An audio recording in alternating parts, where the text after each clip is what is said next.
So this is Bluebook Test 4, Module 2, and working with screen caps here, so ignore the clock there because it's not ticking. We're going to take our time and work through this module, starting with number 1.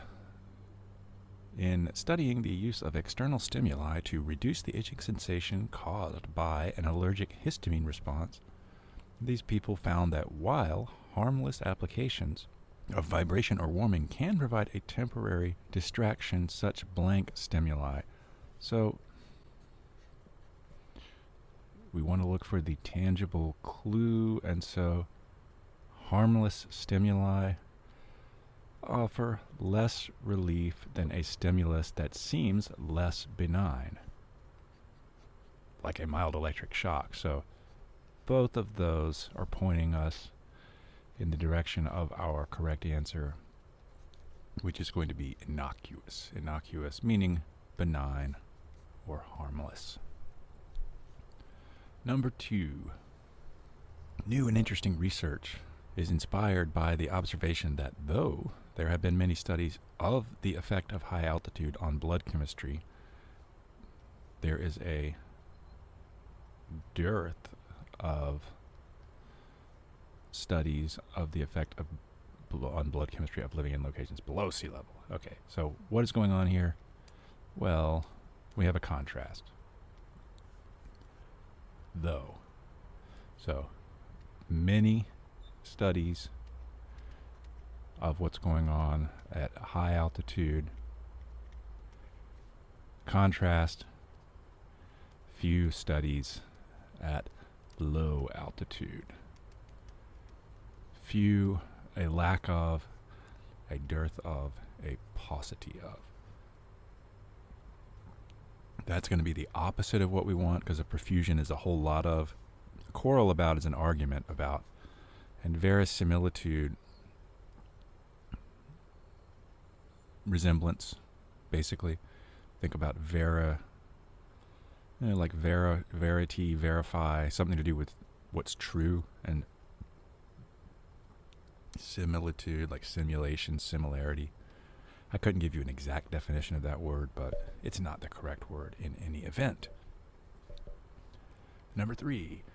Whether the reign of a French monarch such as Hugh Capet or Capet, I'm not sure, or Henry I was historically consequential or relatively uneventful, its trajectory, its course, its path, sort of, was shaped by questions of legitimacy and therefore cannot be understood without a corollary. You'll hear it pronounced both ways when it's used as an adjective, I think. Corollary understanding of the factors that allowed the monarch to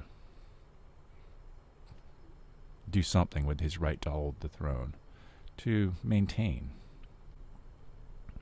Okay, why maintain? Because, well, he was in charge, and so the monarch, what did he do with his right? Well, at least he held on to it. And this is not the first word I would have thought of, but something like support, strengthen, buttress, bolster, support, strengthen. So maintain is actually not quite strong enough to sort of, oh boy, what can we say about this? Well, reciprocate just doesn't make any sense. If somebody gives you something and you give something back to them in return, you're reciprocating. Annotating is what I'm doing on this page, making notes. Disengage, that's the opposite of engaging. So if you disengage, you sort of quit, you leave, you stop playing, you stop fighting, whatever it is. So the only thing that could make sense in this context among the answer choices would be buttress, even, again, if it's not the very first word that would have come to mind. This researcher led a study showing that individual acts of kindness can do something to pro-social behavior across a larger group. So what is pro-social? Well, it's the opposite of antisocial. So, pro-social, like, hey, social, really, social behavior, good, friendly, cooperative type of behavior. So Young and her team found that bystanders who witness a helpful act become more likely to offer help to someone else. So that means that these individual acts of kindness can promote or foster. They love that word foster, because I know it's occurred as a correct answer on the current SAT. It's one of these touchy-feely words that means something like support, nurture, another touchy-feely word, encourage. Encourage is probably a better synonym. All of those are synonyms. Discourage is the opposite of what we want. Require, I mean, I don't know how individual acts could require anything. And remember just doesn't make any sense there, so it's going to be foster. So coming back and doing this one after the fact, I had somehow not screenshotted this question. And so you can see here, what is going on with the numbering? Well, this is number 32 overall, so that means it is the fifth one in this module. So, which choice best describes the function of the underlined sentence in the text as a whole? So we'll read it and think about it and then look at the choices. So it's adopted from or adapted from this memoir. This character recalls how the women in his tribe harvested maple syrup during his childhood. Now the women began to test the trees, moving leisurely among them, axe in hand, and striking a single quick blow to see if the sap would appear. So we have a tree and an axe and sap coming out. The trees, like people, have their individual characters. Some were ready to yield up their life blood, while others were more reluctant. So kind of an analogy here. Trees, like people. Now one of the birchen basins was set under each tree, and a hardwood chip driven deep into the cut which the axe had made. From the corners of this chip, at first drop by drop, then more freely, the sap trickled into the little dishes. So what is going on here? Well, it's describing this process of striking the trees and seeing if the sap would appear. And again, it's making an analogy about sort of this readiness to yield up their syrup or life's blood, as the case may be. So it definitely does not portray personality traits. It does something regarding humans and maple trees, but it's not foregrounding or highlighting the beneficial relationship between them. Again, it's talking about how some people, like some trees, are more ready to give up their fluid, blood or syrup. It demonstrates how human behavior can be influenced? Nope. It elaborates on an aspect of the maple trees that the women evaluate. So that will be correct, because what is that aspect? Well, it is their readiness to yield their syrup. And so what does that have to do with measuring? Well, to see if the sap would appear, that is what they are evaluating. So our answer to this one is going to be D. The main purpose.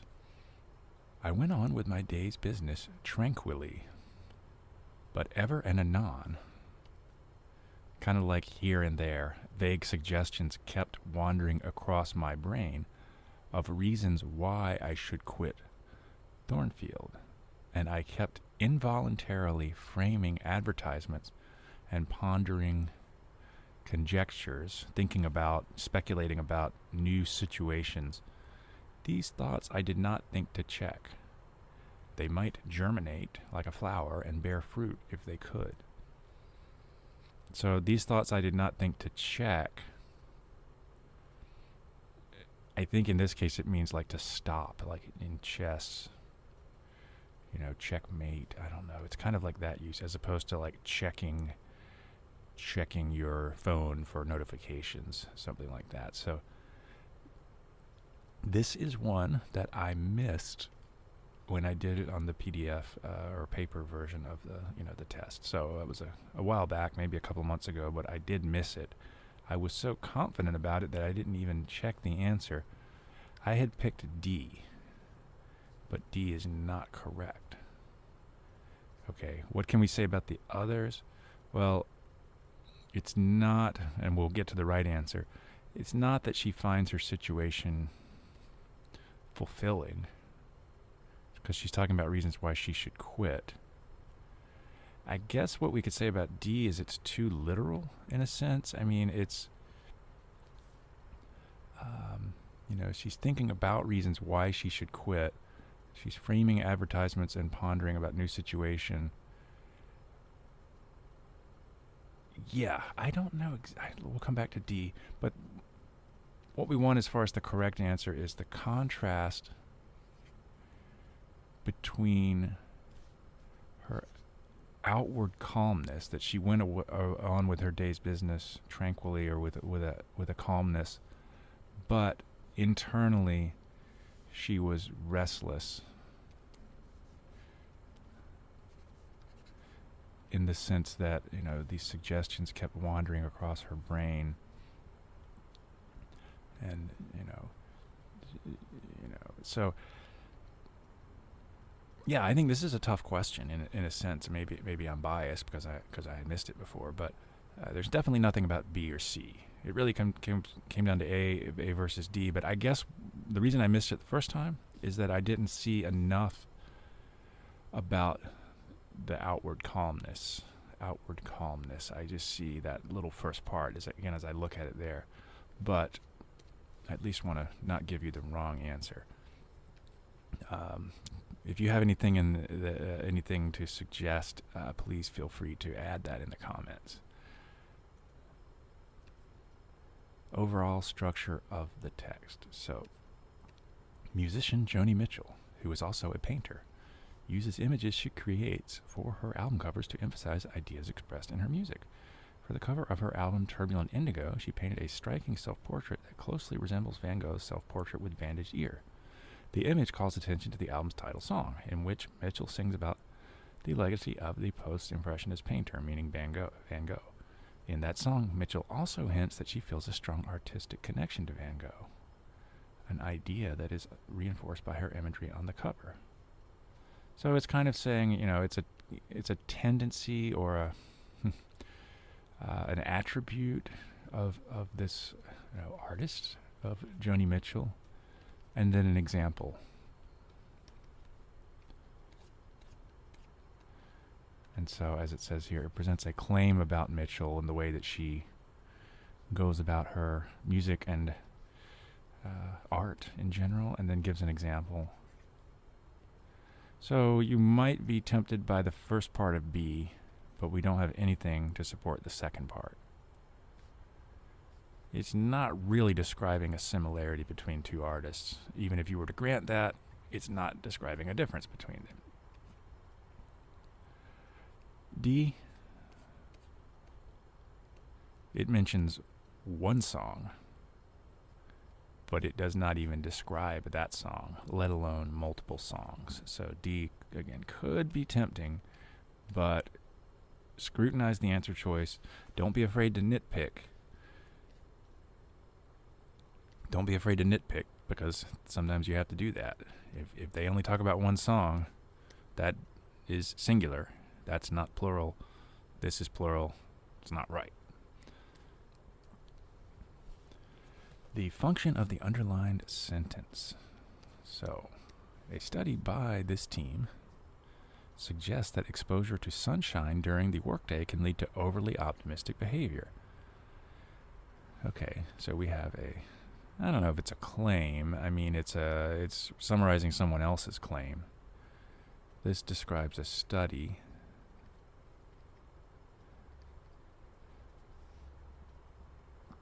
And that gives the findings of the study. So the underlined sentence does not summarize the results. It does not present an example that illustrates the study's findings. It explains part of the methodology, and that's a fancy word for just the methods, procedure.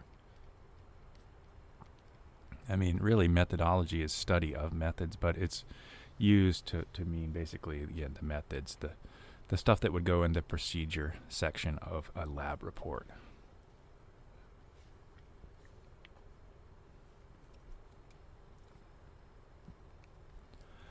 What would the author of Text 2 most likely say about Text 1's characterization of the discovery involving EGR?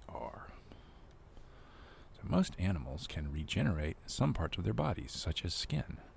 But when a 3-banded panther worm is cut into 3 pieces, each piece grows into a new worm. Yuck.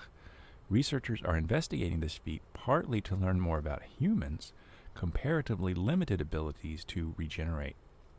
So, I think I said this in the other video when I encountered this question, but don't try this at home. Don't try cutting a human into 3 parts, because you will not get 3 humans out of that, 3 new humans. You'll get 1 dead human. Okay, so they're making exciting progress. An especially promising discovery is that both humans and panther worms have a gene for early growth response linked to regeneration.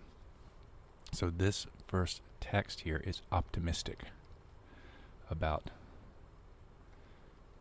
the possibility of cutting humans into 3 parts. No, the possibility of some, abilities to regenerate. So the second passage, again, we want to know what they would say about the first one's discovery. The second one says, when these people reported that panther worms possess a gene for EGR, it caused excitement. However, so this is positive. However, as the team pointed out, the gene likely functions very differently in humans than it does in panther worms. So-and-so has likened EGR to a switch that activates other genes evolved in regeneration in panther worms, but how this switch operates in humans remains unclear. So maybe instead of saying negative, they're cautious. They are sort of raining on the parade, so to speak. So, hey, the second one would say the first one was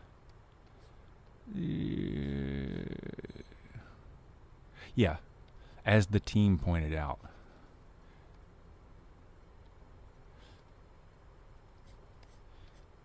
Additional observations. Yeah, so it's overly optimistic.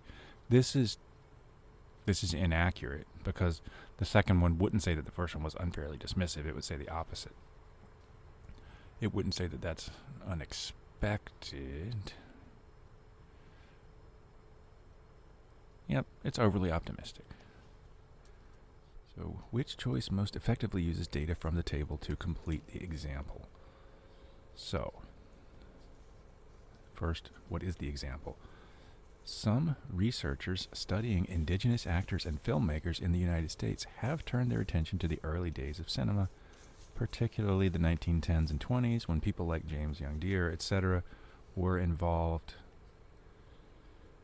in one way or another with numerous films. In fact, so many films and associated records for this era have been lost that counts of those 4 figures as a output should be taken as bare minimums rather than totals. So those 4 figures, I would say outputs. I guess each one of them had only 1 output. In any event, it's entirely possible, for example, that these actors had more credits than what is shown here, than what are shown here. So we don't want to say significantly fewer.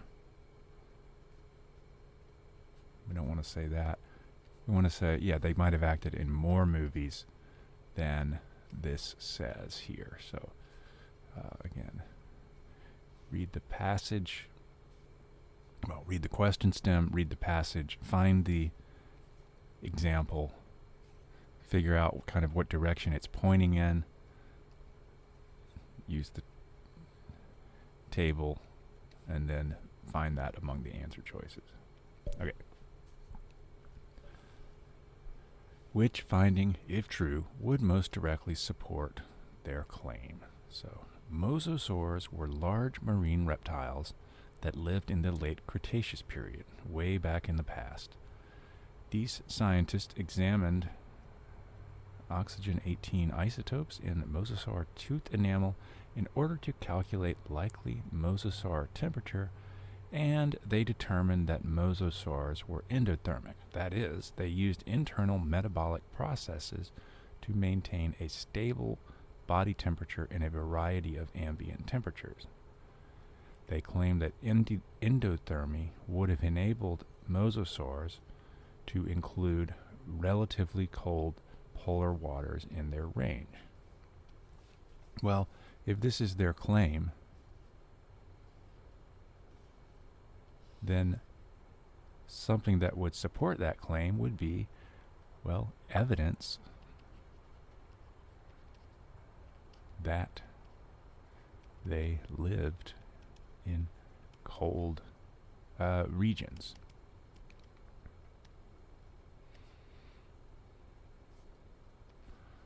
No.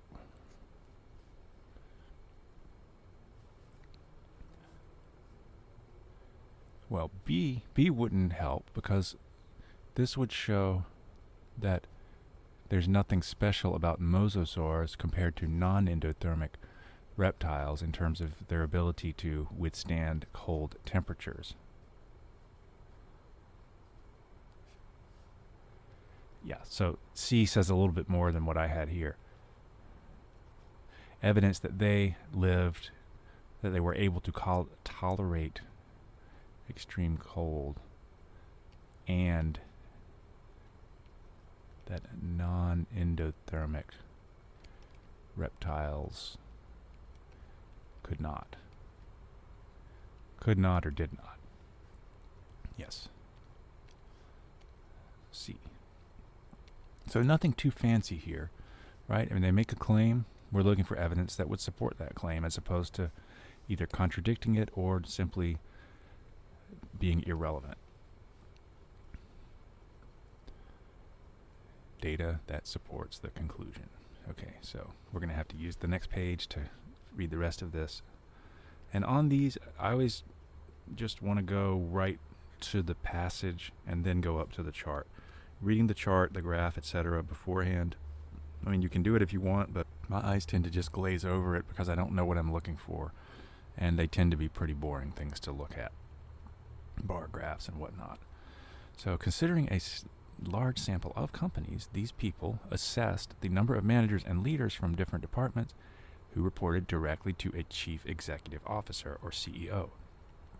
According to the researchers, the findings suggest that across the years analyzed, there was a growing interest among CEOs in connecting with more departments in their companies. So, managers and leaders.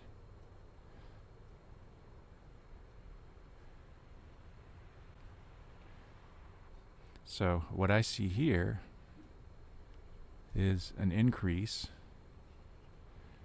in both of these categories. Yes, my green line could have been better. Okay. But there's an increase in both. What is increasing? The average number of individuals directly reporting to their CEO. Whether we're talking about managers or department leaders, they're both increasing. So that's not what we want to say. It's not about where it was highest.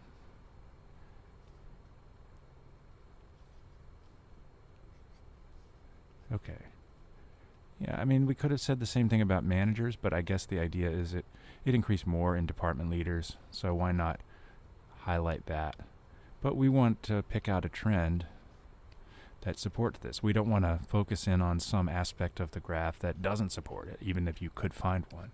I mean, if they ask for something that would weaken or undermine the conclusion, you might say, oh, the number of managers meeting directly with their CEO didn't increase that much.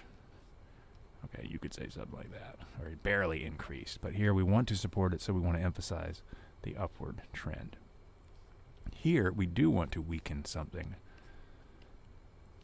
So let's see if we can find a hole in the argument or the claim to exploit or expose. So given that stars and planets initially form from the same gas and dust in space.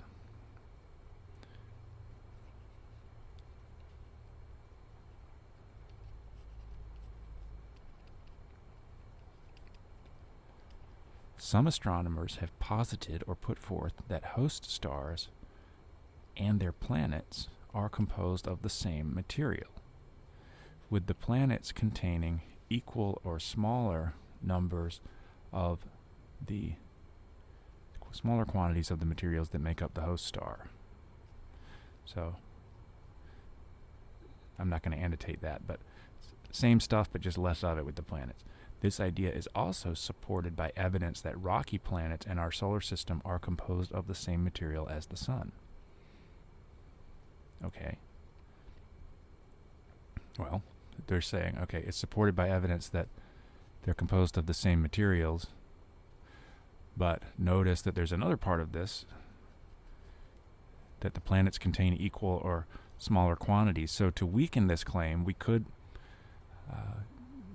perhaps point to the fact, if it's true, that there are actually more of the same materials in the planets as opposed to in the sun. Irrelevant. We're talking about planets and stars, not stars and other stars. Yes. Evidence emerges that the amount of iron, which is, a material, is considerably higher than the amount in their host star. So their host star, would be kind of like, in our solar system, the sun is the host star. I guess that makes us a guest planet. Guest planets that are guests of the sun. But again, that's the idea. If they're going to make a claim, and we found that one part of that claim is supported, well, we probably need to attack the other part of that claim, and that's kind of what's happening here with answer choice C. Directly support the journalist claim. So you get to the hard version of Module 2, you get a lot of these questions. They're time-consuming, they take a lot of thinking. That's going to be part of the challenge on this digital SAT, getting through the hard version of Module 2, and that's certainly true of the math as well, but here it's also true of the reading and writing. So while attending school in New York City in the 1980s, this person encountered few works by African artists in exhibitions, despite New York's reputation as one of the best places to view contemporary art from around the world. According to an arts journalist, later in his career as a renowned curator and art historian, this person sought to remedy this deficiency, not by focusing solely on modern African artists, but by showing how their work fits into the larger context of global modern art and art history. So something that would support this would be, an example.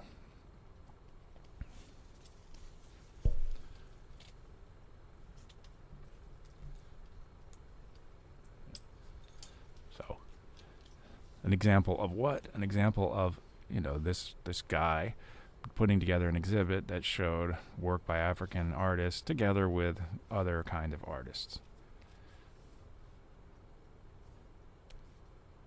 No. Yes. And so what's going on here in B?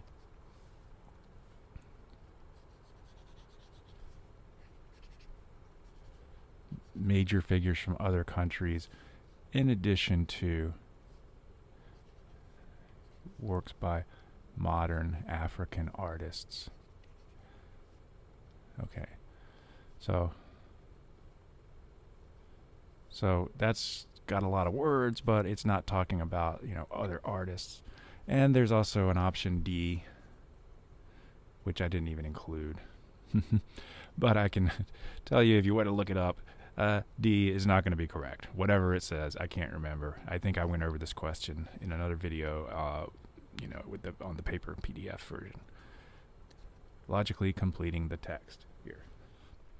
One challenge when researching whether holding elected office changes a person's behavior is the problem of ensuring that the experiment has an appropriate control group. To reveal the effect of holding office, researchers must compare people who hold elected office with basically a control group. People who don't hold elected office but who are otherwise similar. And I encountered this question before, and I went back and forth and forgot to go back at the end of recording the passage, and I wound up seeing the answer before I had a chance to go back to it. So I didn't definitively answer this one. I found this one pretty tough to answer. So let's look at the choices and see what we can learn from it. Struggle to find valid data about the behavior of politicians who do not currently hold office. Well, that's not what they're interested in.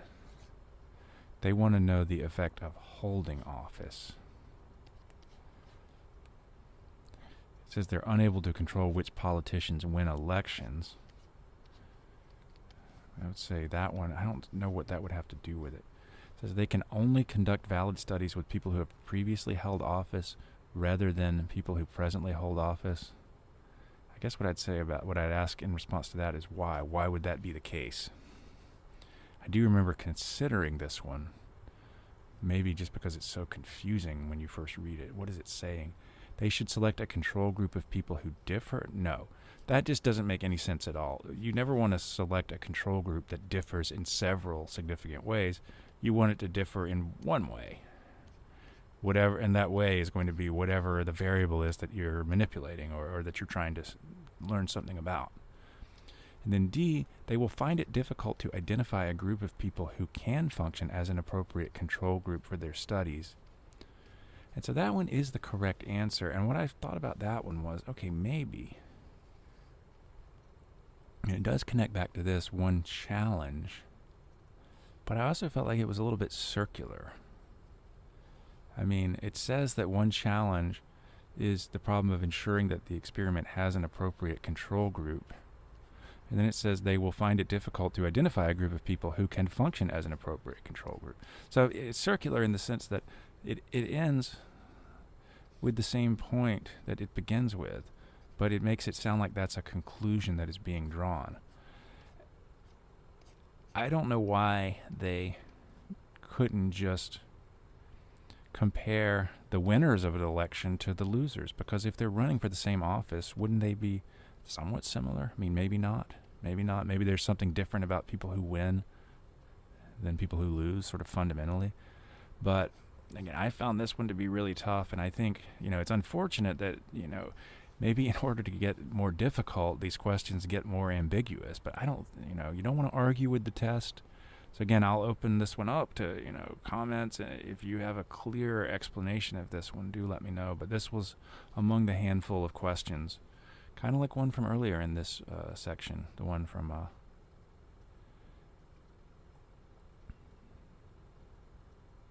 this. I mean, these were two of the ones that seemed pretty ambiguous or difficult to me out of the 4 tests I've seen. Okay. One more logically completing the text question. Compiled in the late 1500s, largely through the efforts of indigenous scribes, and they love talking about indigenous people, and the digital SAT. This is the most important collection of poetry in the principal language of the Aztec Empire. The poems portray Aztec society before the occupation of the empire by the army of Spain. And marginal notes in the margin of this written work indicate that much of the collection's content predates the initial invasion.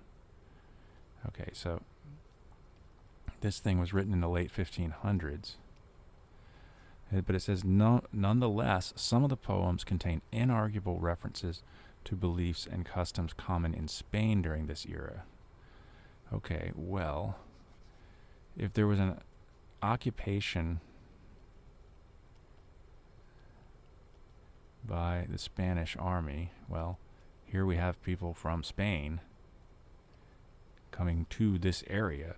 And so if there are inarguable references to Spanish beliefs and customs, it would follow that some of the poems were basically post 1500s, were written after the 1500s.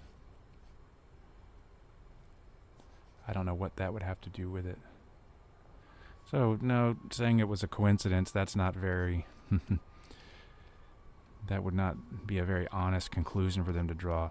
See, before the invasion of Spain, the poets of the Aztec Empire borrowed... No, they're not saying that they borrowed from others before the invasion by Spain. They're saying that that some of them must have been written after the invasion by Spain, because that would be the only way to account for these references to beliefs and customs common in Spain during the era. So on to the standard English conventions questions. Here, this is going to have to do with punctuation. So, to humans, it does not appear that the golden orb weaver spider uses camouflage to capture its prey. Rather, the brightly colored arachnid, or spider, seems to wait conspicuously in the center of its large circular web for insects to approach. So we don't even need that second sentence. This is what they call a boundaries question. We're trying to determine and then correctly punctuate the boundary between two sentences or clauses. So in this case, the boundary is going to go right there, right? So that's going to be our correct answer. So what's going on here? Well, this is an independent clause, specifically the part starting with the word it. It does not appear that this happens. Rather, this other thing happens. Rather, the brightly colored arachnid seems to wait conspicuously, blah, blah, blah, blah, blah. So that's what's going on there. So if you've got an independent clause and then another independent clause, well, one way to connect them is with a semicolon. And the fact that we're using the word rather here, that does not negate the need for the semicolon. Just like if you used however or nevertheless or therefore or whatever else, as long as you're not using a fanboy's conjunction, for, and, nor, but, or, yet. So you're going to need something stronger than just a comma, right? So I mean, you could have comma plus fanboy's conjunction plus a second independent clause. That would be okay, but we don't have that here, so we got to pick D.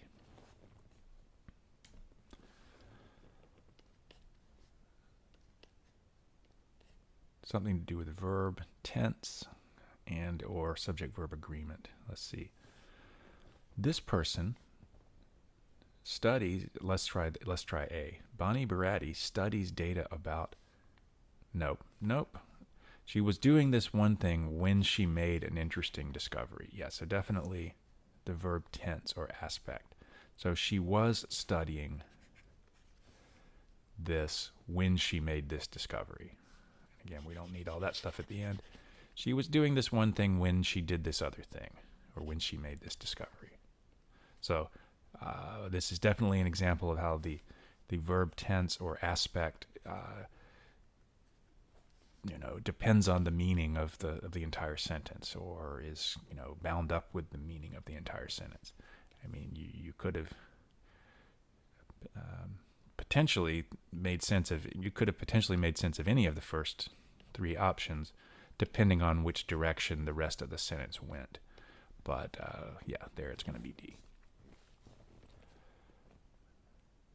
Okay, some kind of another boundaries question, I would guess here. On July 23rd, 1854, a clipper ship called the Flying Cloud entered San Francisco Bay, having left New York Harbor under the guidance of this person and his wife a mere 89 days and 8 hours earlier. No. Okay, sounded good up until the end. And notice here, we did want to make sure to read the whole sentence because it turns out that it's actually not one sentence, it's two sentences. Okay, how do we know that? Well, let's think about, our clauses here. So, little introductory clause. The main clause of this sentence is a clipper ship called the Flying Cloud entered San Francisco Bay. And that's going to be part of that clause no matter which answer choice we pick. Then this, again, depending on how the rest of this had unfolded, you could have imagined comma having being the correct answer. I mean, I thought that was going to be the correct answer. Why isn't it the correct answer? The correct answer? Well, we have another independent clause here. These celebrated ships set a record that would stand for 135 years. So that would give us a run-on sentence if we picked C, because you can't do this, at least not correctly. You can't take an independent clause, join it with a dependent clause, having left New York Harbor under the guidance of so-and-so and his wife, a mere 89 days and 8 hours later. That's long, but it's a dependent clause, because if you look at that portion in blue, starting with the word having, it's not something that can stand on its own as a sentence. If it were on its own, it would be a fragment, even though it's long. Something can be really long in a fragment, something can be really short in a complete sentence, like I do, or go, a command. That's a complete sentence. This is not a complete sentence. So we can't just take an independent clause and link it to a dependent clause and then another independent clause, because that's going to be a run-on. We need some kind of full stop somewhere, and the only one that gives us a full stop is going to be B. And so what B does is this. It puts the full stop there so that we have one sentence and then a second sentence.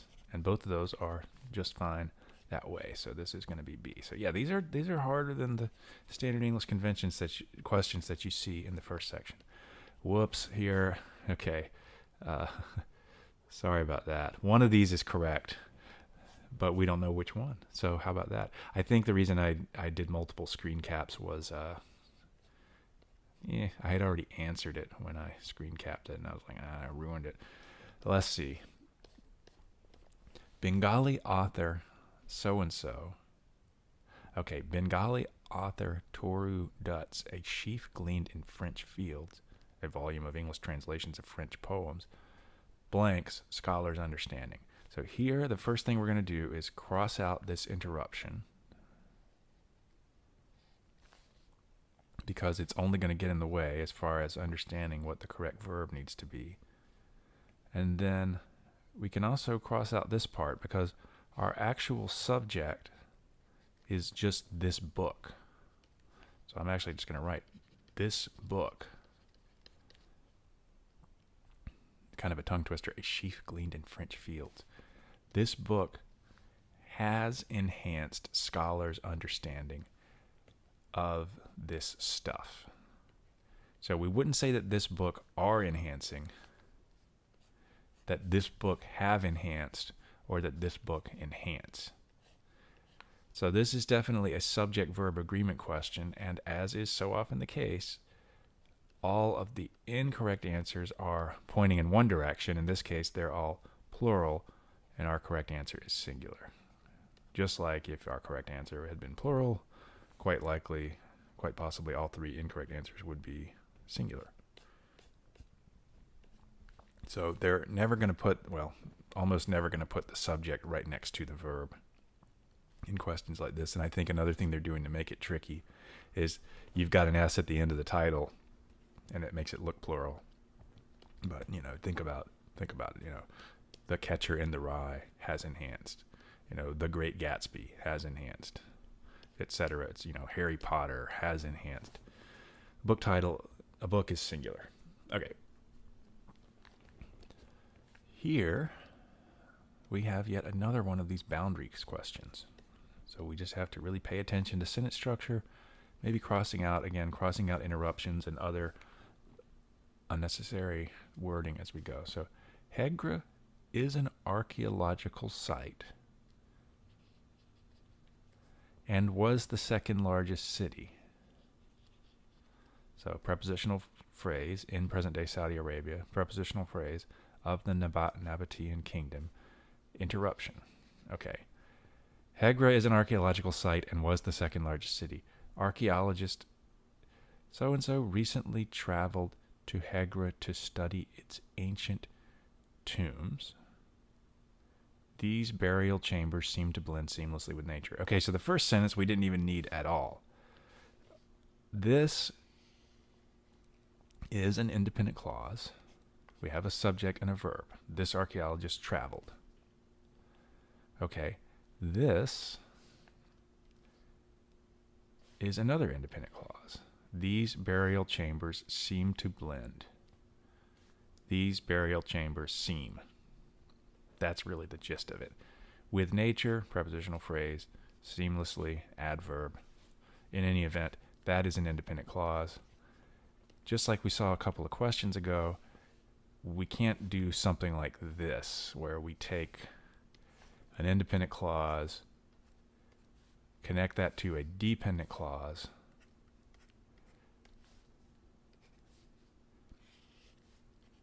and then another independent clause all in one sentence. That's not going to work. So we need a full stop somewhere. Where are we going to put it? Well, only one of these gives us a full stop. So A is going to be correct. A is going to be correct here. So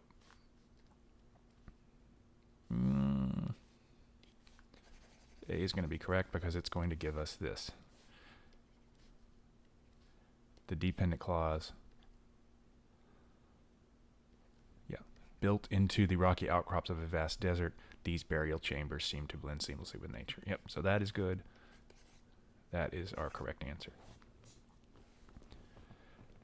Okay, this, on the other hand, it's another punctuation question, but not a boundaries question. It's about determining whether we have an interruption, and if so, where does that begin and end?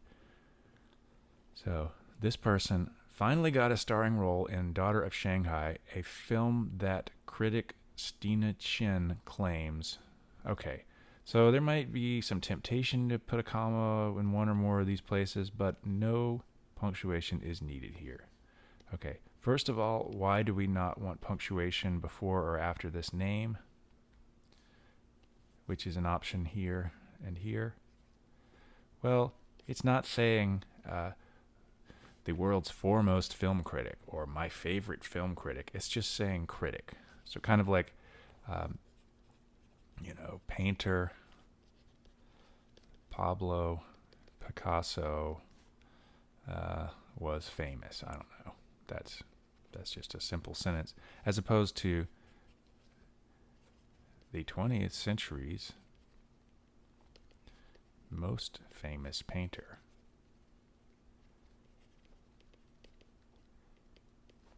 Pablo Picasso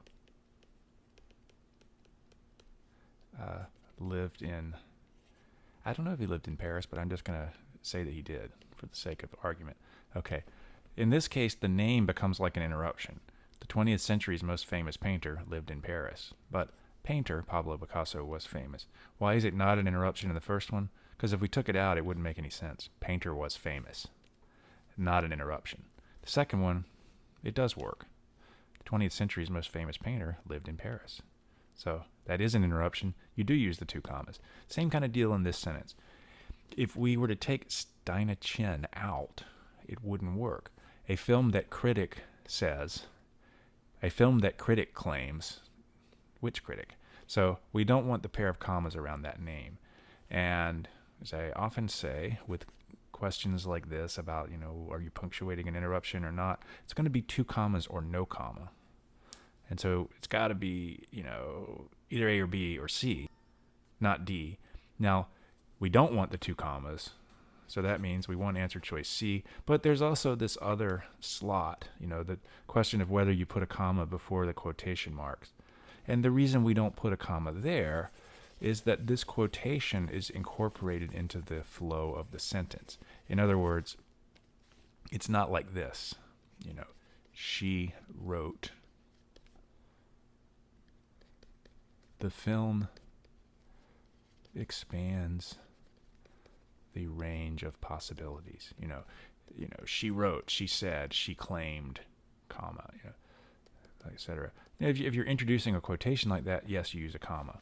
But if you're incorporating the quotation into the flow of the sentence, you don't need a comma there. So that's, a further strike against answer choice B.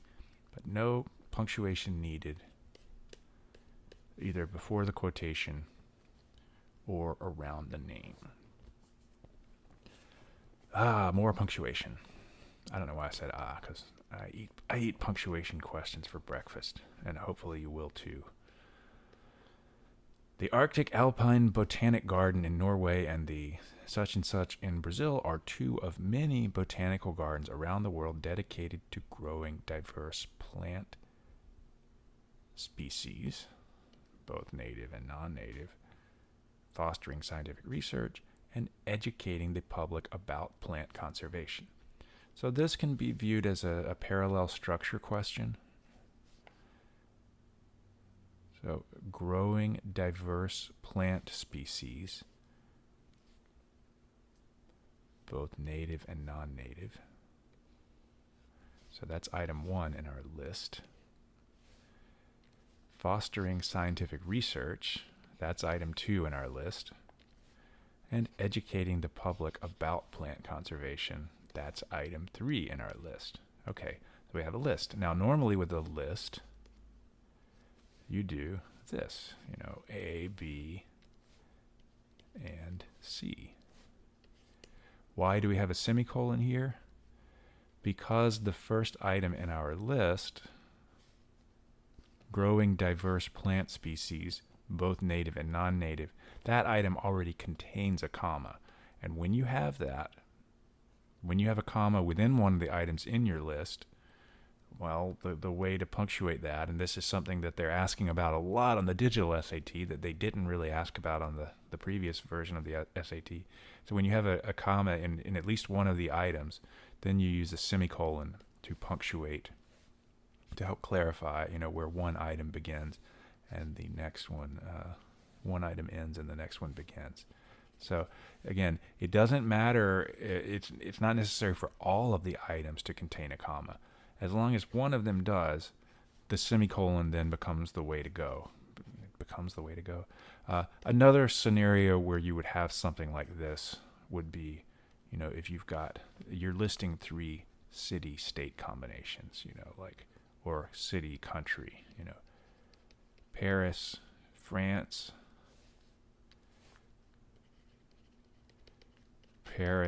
Texas. There is a Paris, Texas.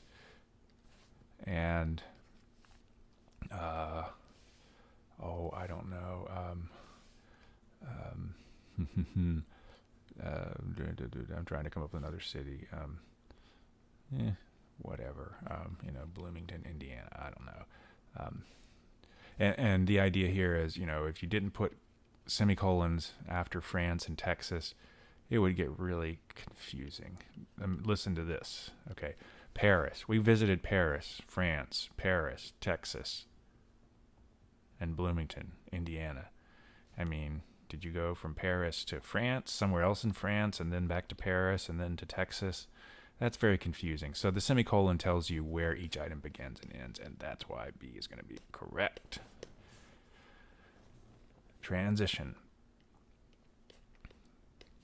The Babylonian king, Hammurabi, achieved much during his 40-year reign. He conquered all of Mesopotamia and built Babylon into one of the most powerful cities of the ancient world. Today, blank, he is remembered mainly for a code of laws inscribed on a 7-foot-tall block of stone, the Code of Hammurabi. Okay, so what do we have here? We have a contrast. He did a lot. He did a lot of stuff. He's remembered for one thing. He did a lot of stuff, so he's remembered for one thing? No. He did a lot of stuff, likewise he's remembered for one thing? No. He did a lot of stuff, for example, he's remembered for this one thing? Maybe, but no. We have, what he did during his reign. He did a lot during his reign. We should add that.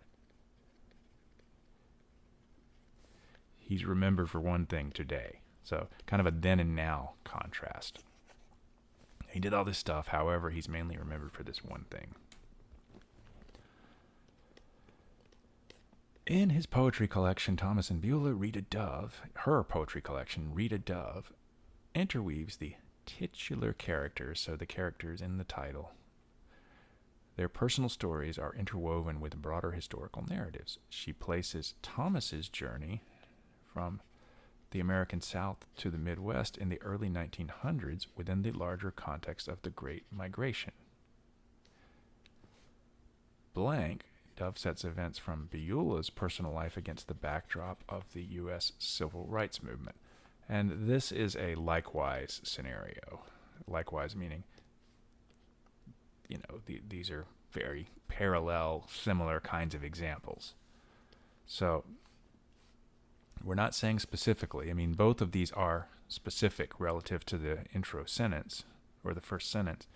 But in terms of the transition from the green to the yellow, these are similar. Likewise, similarly. Those are two more or less equivalent transitions. One more. When designing costumes for film, American artist so-and-so typically custom fits the garments to each actor. Okay. That's what is typically done.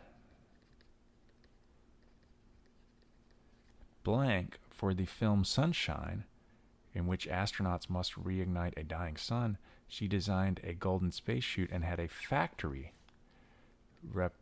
reproduce it in a few standard sizes, lacking a tailor-made quality or lacking a custom fit quality. The final creations reflected the ungainliness or awkwardness of actual spacesuits. So they're saying in the first case what she typically did, and then what she did in this particular case. And that was something atypical. So we have a contrast.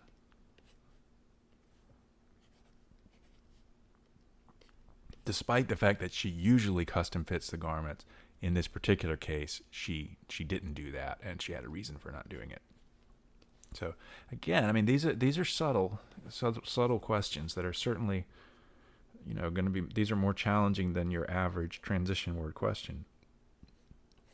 But that's what you're going to see on Module 2. These questions get more difficult if you did well on the first module. And then, we only get one of these bullet point questions. These tend to be, as I've been saying, these tend to be a little easier. Maybe that's why you're only getting one of these here. Make and support a generalization about the orbits of comets. Make and support. And in a previous video, I think it was test 4, module 1, I said, let's see how far we can get just using the question stem. And let's just see here. We'll go back to the bullet points to verify, but make a generalization and support a generalization about the orbits of comets. Astronomers estimate that the number of comets orbiting the sun is in the billions. The comet's orbits may change over time. Well, no, because that doesn't support. I don't even know if you'd call the first part of that a generalization, but even if it was, the second part of it wouldn't support it. Like Uranus, Jupiter, and Mars, billions of comets orbit the sun. That is not even grammatical, and so far that hasn't been an issue on these questions, but it doesn't even make well, no, I guess it does make sense. It's saying that billions of comets orbit the sun, and that makes them like these planets.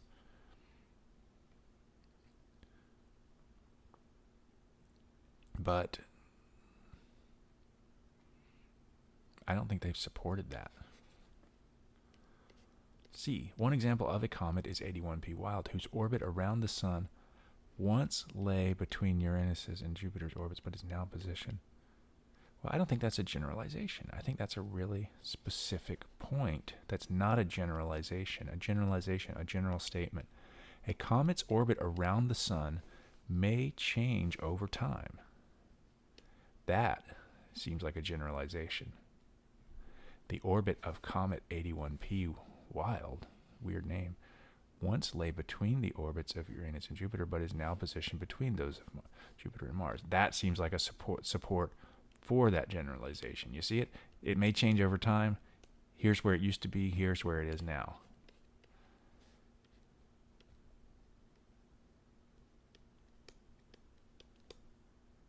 Yeah, and so again, I mean, this is not the hardest question, but it's a little harder than the ones we tend to see in Module 1 of these tests, because, the generalization itself is not mentioned here. They just said that there are a lot of comets. Well, this is one of many whose orbits has changed over time. And the generalization is, that it may change over time. And then here is the supporting evidence for that. And so, again, we don't want to say that that you don't need the bullet points, but by far the more important part on these rhetorical synthesis questions is the question stem. And again, it seems that you can generally get the right answer by going from the question stem to the answer choices. And a big reason for that is that they're not distorting the information in the bullet points like sometimes they do with the graph questions. They make some statement that when you look at the graph or the table isn't accurate. Sometimes they'll do that. Here they're not taking inaccurate information from the bullet points. So that's a big reason why it's really, again, about the question stem. All right, that'll do it for this test, and that makes for Bluebook tests, reading and writing, at least Module 1 and Hard Module 2, all completed, and you can access all of those on this channel.